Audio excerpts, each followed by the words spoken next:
এই যে আমাদের ফারাক্কা, এখান থেকে শুরু ফারাক্কা ব্যারেজ। এই জল দেখেন নিচে।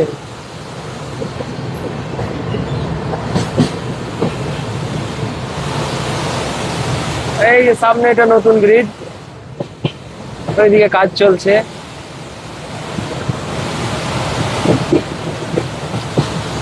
ও বিশাল জল নিচে, ও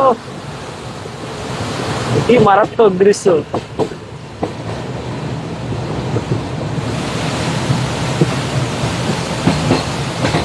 গঙ্গার জল তো এখনো কমেনি, অনেক জল আছে এখনো গঙ্গাতে। এই যে সামনে একটা নৌকা, গঙ্গাতে ঢেউ প্রচুর।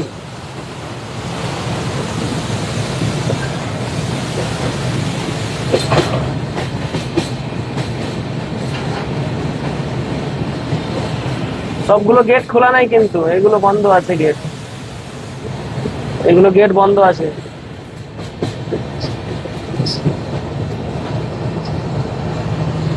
সামনে একটা বোটও আছে। এই যে নতুন ব্রিজটা পুরোটা কমপ্লিট মনে হয়। হ্যাঁ কমপ্লিটই তো। মাঝখানে এখানে শুধু একটু কাজ চলছে এই জায়গাটাই, বাকি পুরো কমপ্লিট। এখনো খুলেনি ব্রিজটা।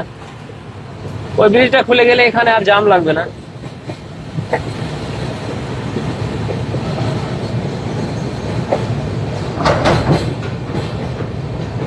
আগে ছোটতে শুনেছিলাম নাকি আমরা যে ফারাক্কা ব্যারেজের ছবি তুলতে দেয় না, ছবি তুললে নাকি মোবাইলটা জলে ফেলে দেয়।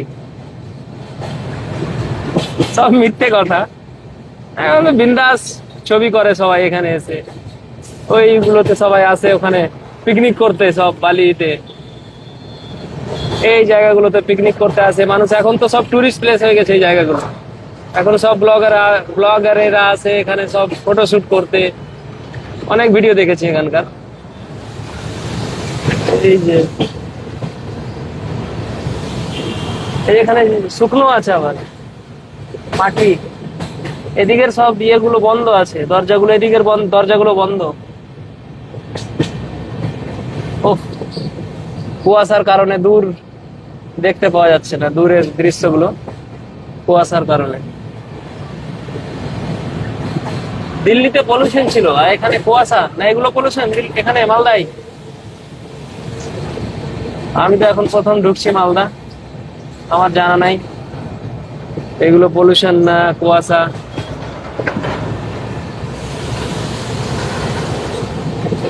এর নিচে মাটি তো, কি ব্যাপার, বালি।